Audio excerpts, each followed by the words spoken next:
Hi, Hive, and let us continue on with Hidden Figures. Today we are going to be reading Chapter 4, A New Beginning. In the fall of 1943, Dorothy Vaughan started the school year teaching math at R.R. Moulton, the black high school in Farmville, Virginia, just as she had for the past 12 years. She loved being a teacher and she dedicated herself to helping her students as much as she could.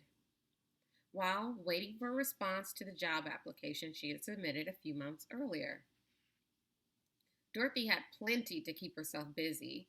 The high school had been built for 180 students, but more than 300 now squeezed into the classrooms she taught algebra in the school's overcrowded auditorium, with two other classes taking place in the same space.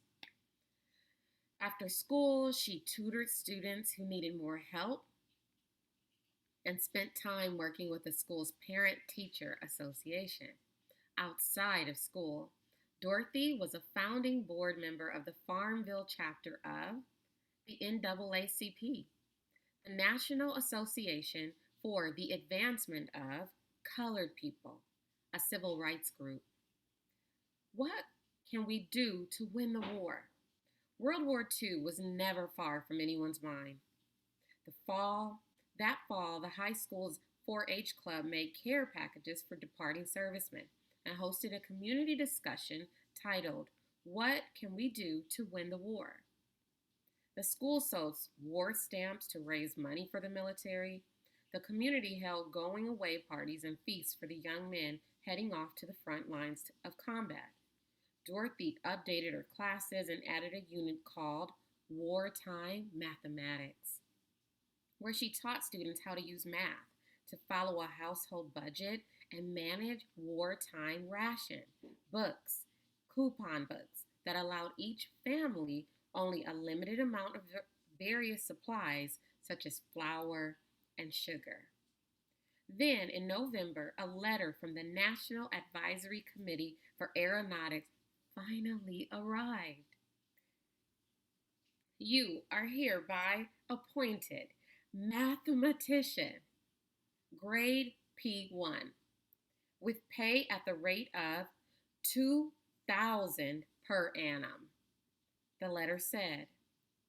That was more than twice the $850 annual salary she earned as a teacher. When Dorothy thought about the civil service jobs she had applied for, she had mixed feelings. She was a wife and a mother of 4 children. The job at the Langley laboratory was a full-time position, 6 days a week. If she accepted the job, she would have to move 4 hours away from her children, and she'd only be able to come back home to see them on holidays. But Dorothy knew this was a very good job, one that would allow her to help her family. So she accepted. She shared the news with her family and friends. Her students were sad to see their teacher, Mrs. Vaughn, leave the school. The townspeople found out about Dorothy's decision when they read a notice in the Farmville section of the Norfolk Journal and Guide.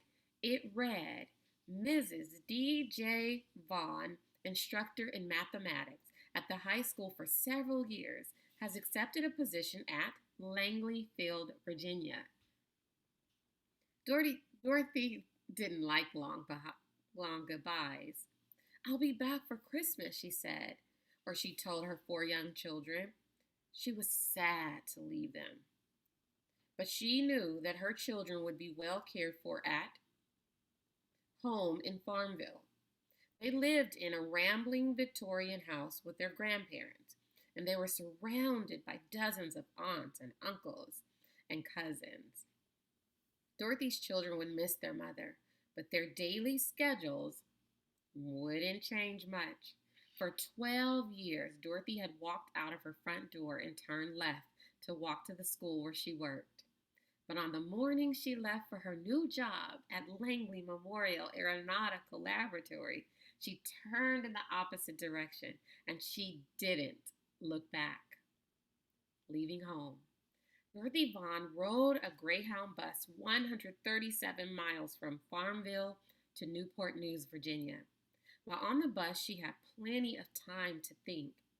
What would it be like to work with white people? Would she sit side by side with young women like the ones at the State Teachers College? How would she endure the time away from her children and family? Mile after mile, Dorothy watched the gentle hills rising and falling outside the window. She refused to feel any self-doubt. Her country needed her, and she was ready and eager to do her part to support the war effort and her family. And that is the end of chapter 4. In this chapter, you will have just learned about her acceptance of her job at the Langley laboratory, where she would be a mathematician.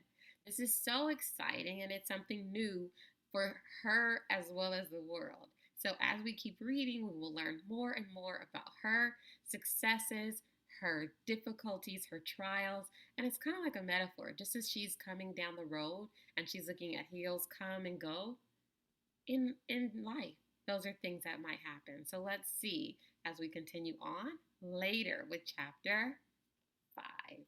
See you later, Hive.